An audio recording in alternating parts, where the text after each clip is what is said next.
Halo dan selamat datang kembali di channel saya, Jonathan Tambrin. Seiring dengan meningkatnya jumlah investor di dalam negeri, jumlah perusahaan yang minat untuk melantai di bursa kita juga ikutan meningkat. Nah, berdasarkan data yang udah saya coba cari, terdapat tren nih peningkatan jumlah perusahaan yang IPO di Indonesia. Nah, seperti contohnya, di tahun 2012 hingga tahun 2017 bisa kita lihat hanya kisaran 15-30 emiten aja nih yang melakukan IPO per tahunnya. Sedangkan kalau kita lihat di belakangan tahun ini ya, trennya itu udah meningkat nih, sudah lebih dari 50 perusahaan IPO per tahunnya. Dan kelihatannya sih dalam waktu dekat nggak ada tanda-tanda perlambatan ya buat jumlah emiten yang melantai di bursa ini. Nah, tentunya kenaikan jumlah emiten IPO ini selain punya dampak positif tentunya buat bursa kita, ternyata juga memberikan kesulitan tersendiri nih bagi kita sebagai investor individual, khususnya dalam melakukan analisa. Beruntungnya, saat ini, berkat ada kecanggihan teknologi, udah ada platform yang bisa bantu kita menganalisa dan nentuin saham IPO yang layak kita beli dengan lebih ringkas dan cepat tentunya. Buat teman-teman yang baru pertama kali nonton, di channel ini saya bahas investasi saham dari sudut pandang fundamental. Ada analisa saham, ada mindset investasi, dan ada update berita terkini. Jadi buat teman-teman investor, boleh banget nih diklik tombol subscribe dan nyalakan lonceng notifikasinya biar nggak ketinggalan update video berikutnya. Di video kali ini, saya mau sharing salah satu cara analisa fundamental, prospek dan valuasi saham yang mau IPO dengan cepat. Seperti apa? Yuk langsung kita lihat aja pembahasannya.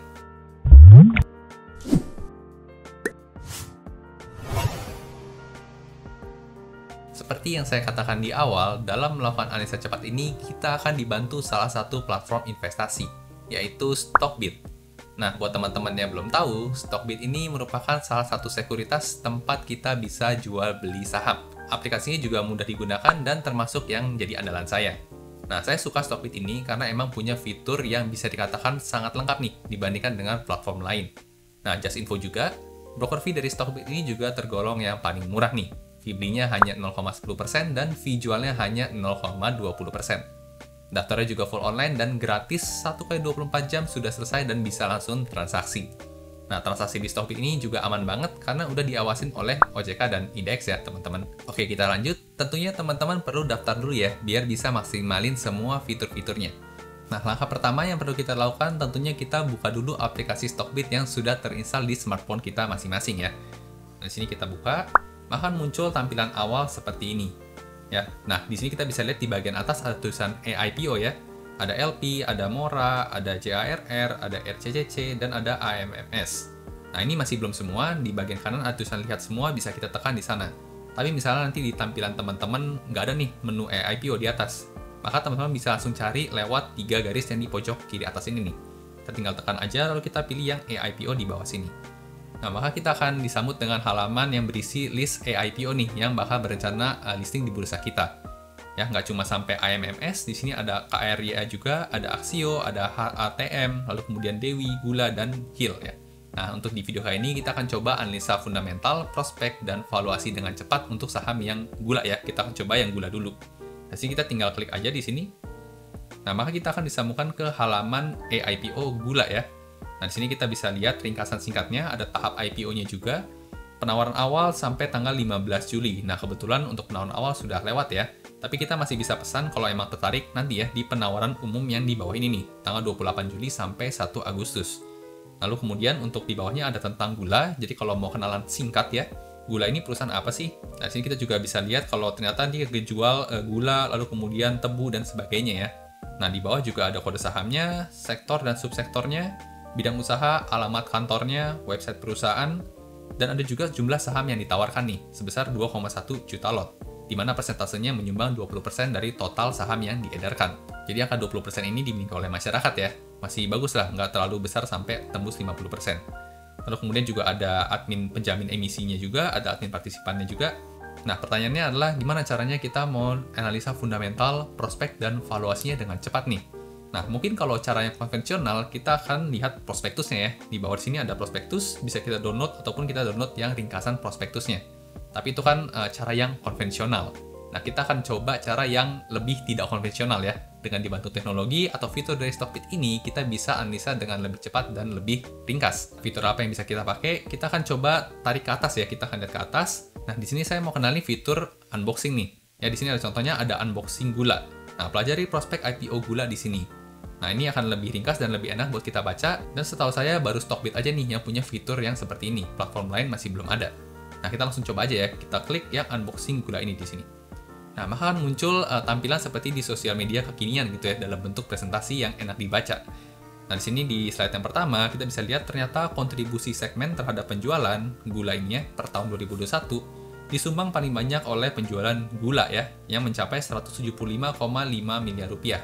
Dan itu menyumbang 92,9% dari total revenue-nya nih. Nah, dengan saat ini, kita bisa dengan jelas melihat, oh ternyata dominan penjualan disebabkan oleh penjualan gula. Dan nggak cuma gula, ternyata dia juga menjual bawang putih nih, yang hanya menyumbang 7%, atau sebesar 13,3 miliar rupiah. Lalu kemudian juga ada gula cair ya, 131 juta yang menyumbang hanya 0,07, ya cukup kecil.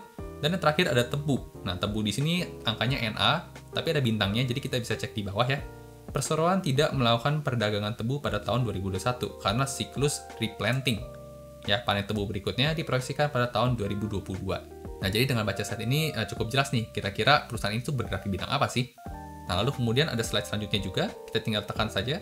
Nah, di slide selanjutnya ini sama seperti di halaman awal tadi ya. Ada rencana IPO gula, lalu kemudian ada juga jumlah saham ditawarkan, harga sahamnya, dan potensi pendanaannya. Nah, untuk jadwal sementara yang di sini sempat agak beda dengan yang di halaman awal ya, karena memang si gula ini sempat mundur nih dari jadwal pelaksanaannya. Jadi memang lebih update yang di halaman awal tadi. Nah, makanya di sini di bintang 2 ya, karena memang masih perkiraan dan memang bisa berubah. Nah, kita lanjut ke slide selanjutnya. Di sini ada valuasi nih, teman-teman. Nah, valuasi ini berdasarkan laporan keuangan trailing 12 month ya, TTM di sini. Nah, kita bisa lihat di sini ada price to sales ya, 1,6 sampai 1,9. Ada PE rasionya juga ya, yang biasa kita gunakan 46,8 sampai 56,2 kali. Nah, kita bisa lihat ini cukup mahal sekali ya, valuasinya sampai 56 kali. Padahal kalau kita lihat sektor bisnis gula ini adalah sektor bisnis yang cukup konvensional ya, kebutuhan primer. Jadi bukan teknologi atau yang seperti itu, tapi PE rasionya bisa kita lihat cukup mahal di sini. Lalu kemudian untuk PBV-nya sendiri bisa di angka 1,8 sampai 2 kali nih, teman-teman. Jadi sebenarnya dari segi valuasi kita bisa bilang untuk IPO gula ini cukup mahal ya, karena sudah cukup jauh di atas 1 nih PBV-nya.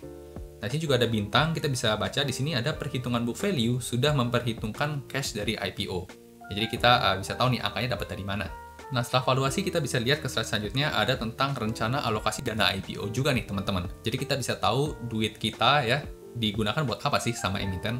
Nah, di sini kita bisa lihat ya, untuk gula dia 57% digunakan untuk pembelian dan instalasi mesin produksi gula merah. Ya, tentunya ini bagus ya, karena untuk menunjang operasional. Lalu kemudian 23% digunakan untuk membangun pabrik dan fasilitas penunjang produksi gula merah di Banten. Ini juga bagus ya, karena bukan buat bayar utang. Dan yang terakhir 20%-nya digunakan untuk modal kerja perseroan, beli bahan baku dan biaya operasional. Nah, sekilas kita lihat dari rencana alokasi dana IPO ini cukup oke ya. Untuk gula ini dia nggak menggunakan dana IPO untuk melunasi hutang. Yang berarti emiten cukup pede nih untuk bisa lunasin hutangnya sendiri tanpa bantuan dana dari investor. Nah, selanjutnya ada apa lagi? Nah, di sini ada slide iklan ya. Bisa kita gunakan Stockbit untuk memesan IPO gula. Nah, selanjutnya ada juga ini judul ya, unboxing IPO gula. Ini mungkin harusnya slide-nya di depan ya. Ada posisinya agak melenceng sedikit. Nah, selanjutnya di slide ini ada deskripsi singkat perusahaan ya. Seperti contohnya, si gula ini dia bergerak di bidang perkebunan tebu, perdagangan gula, dan industri gula. Ya, punya merek dagang Fit dan Matahari Merah, gula cair dan gula merah yang diperoleh dari pemasok. Lalu kemudian selain itu, perseroan juga melakukan perdagangan tebu nih dari perkebunan yang disewa atau dimiliki oleh perseroan sendiri.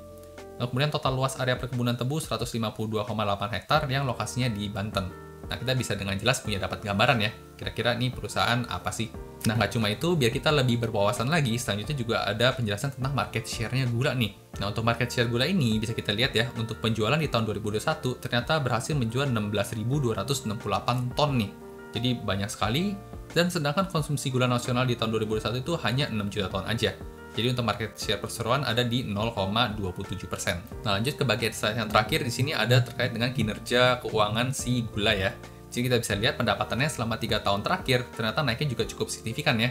Sempat naik 6 ribuan persen, lalu kemudian yang terakhir naik 43% untuk penjualannya. Lalu kemudian untuk laba bersihnya, kita juga bisa lihat naiknya juga cukup oke ya, 3 ribuan persen, lalu kemudian di tahun terakhir naik 17%. Nah, dengan fitur unboxing ini, kita bisa langsung kenalan dengan cepat nih emiten IPO yang mau kita analisa. Nah, kita juga bisa lihat juga secara valuasinya tadi ya, apakah worth it buat kita beli untuk saham IPO-nya. Nah, sekarang kita coba kembali ya. Nah, ini contoh untuk saham gula ya. Sekarang kita akan coba analisa dengan cepat untuk saham HIL nih, yang paling bawah. Gimana sih untuk emiten si HIL ini? Kita akan coba kenalan bagian unboxing langsung ya. Unboxing IPO HIL di sini kontraktor pertambangan Palu Gada. Ya, di sini kita udah kelihatan ya. Ini adalah perusahaan kontraktor pertambangan. Nah, kemudian di slide berikutnya adalah profil singkat ya. Kegiatan usaha utama bergerak dalam bidang aktivitas perusahaan holding atau konsultasi manajemen. Punya 7 anak usaha di bidang pertambangan, jasa penunjang pertambangan dan penggalian, jasa konstruksi, perdagangan besar, dan berbagai suku cadang, dan lain-lain. Nah, selanjutnya kita bisa lihat kinerja keuangannya meningkatnya cukup oke ya. Dalam 3 tahun terakhir naik 61%, lalu kemudian tahun terakhir naik 94% nih kinerja pendapatannya. Laba bersihnya juga oke banget ya, naiknya sampai 1900%, lalu kemudian tahun terakhir naik 300%-an. Nah, selanjutnya di bagian segmen usahanya, kita juga bisa lihat ternyata didominasi oleh jasa pertambangan nih, yang mencapai 90% dari total revenue-nya, atau sebesar 1,8 triliun rupiah. Ya, jasa konstruksinya hanya 10% atau hanya 195 miliar rupiah aja. Nah, selanjutnya untuk rencana IPO-nya, kalau kita lihat ternyata sayang sekali untuk penawaran umumnya terakhir tanggal 18 Juli ya. Jadi untuk saham IPO HIL ini kita udah lewat, tapi nggak apa-apa, karena tujuan dari video ini saya mau tunjukin seberapa cepat kita bisa menganalisa saham IPO ya. Nah, kita lanjut. Jadi tadi jadwal sementara, lalu di kanannya ada jumlah saham yang ditawarkan, 22 juta lot yang mewakili 15% nih di masyarakat. Oke, berarti cukup kecil ya, harga sahamnya sekian dan potensi pendanaannya nggak nyampe 1 triliun.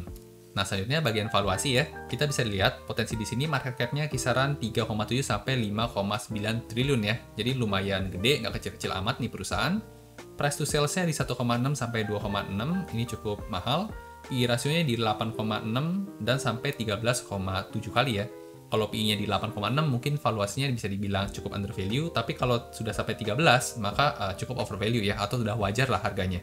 Nah, untuk PB-nya sendiri di sini cukup mahal, ada 3,21 sampai 3,99 ya, dan di sini sudah memperhitungkan cash dari IPO. Jadi bisa dikatakan sekilas secara valuasi saham HIL ini untuk IPO-nya cukup mahal juga ya. Jadi bisa dipertimbangkan buat teman-teman koleksi apa enggak ke depannya. Nah, lalu kemudian untuk rencana alokasi dana IPO juga kita bisa lihat 55% digunakan untuk modal kerja terkait dengan biaya produksi penambangan. Lalu kemudian 45% digunakan untuk belanja modal. Ya, ada rinciannya ada 3 ya, pembelian alat berat, lalu kemudian pembelian alat berat lagi, lalu kemudian pembelian sarana penunjang lainnya. Nah, bisa dikatakan untuk rencana IPO ini juga cukup sehat karena bukan tujuannya untuk lunasin hutang. Ya, digunakan untuk modal kerja dan biaya operasional. Nah, kemudian di slide yang terakhir, seperti biasa ada iklan ya. Kita bisa pesan saham IPO HIL ini lewat Stockbit. Nah, jadi dengan cara ini kita bisa kenal dengan cepat banget ya. HIL ini adalah perusahaan kontraktor, holding gitu ya, manajemen konsultasi, yang dimana tujuan penggunaan IPO-nya ini cukup oke karena untuk biaya operasional dan pembelian barang. Lalu kemudian secara valuasi ternyata tergolong cukup mahal nih. Jadi perlu dipertimbangkan kira-kira mau ikutan IPO-nya atau enggak. Nah, meskipun powerful, tapi memang nggak langsung semua emiten IPO punya fitur unboxing-nya nih. Seperti contohnya yang baru-baru terdaftar ya di bagian atas-atas terutama, tentunya tim Stockbit sendiri butuh waktu analisa dan sajikan dalam bentuk desain menarik di fitur unboxing-nya. Tapi tenang aja, saat fitur unboxing-nya rilis, tentunya kita sebagai investor masih punya kesempatan atau waktu buat pesan saham IPO-nya nih, jika memang tertarik. Kalau nggak dapat di masa penawaran awal, seenggaknya kita akan masih punya kesempatan di masa penawaran umum. Kalau misalnya teman-teman tertarik pesan saham IPO-nya, bisa tinggal lanjut tekan tombol pesan aja nih di sini. Lalu tekan mulai penawaran, dan masukkan jumlah lot yang mau dipesan, harga yang diinginkan, dan jawab 2 pertanyaan singkat ini. Lalu kemudian tekan tombol review. Oh ya, pastikan dana di RDN teman-teman itu ada isinya ya, yang sesuai dengan jumlah pesanan kalian. Karena kalau nggak ada dana nganggurnya di RDN, bisa dipastikan kalian nggak bakal kebagian. Karena ya mau bayar pembeliannya pakai apa kalau bukan pakai dana nganggur di RDN. Oke, jadi itu tadi sharing saya cara analisa fundamental, prospek, dan valuasi saham IPO dengan cepat. Suka video seperti ini, jangan lupa di like dan bagikan ke teman-teman investor lainnya ya, supaya makin jago analisa sahamnya.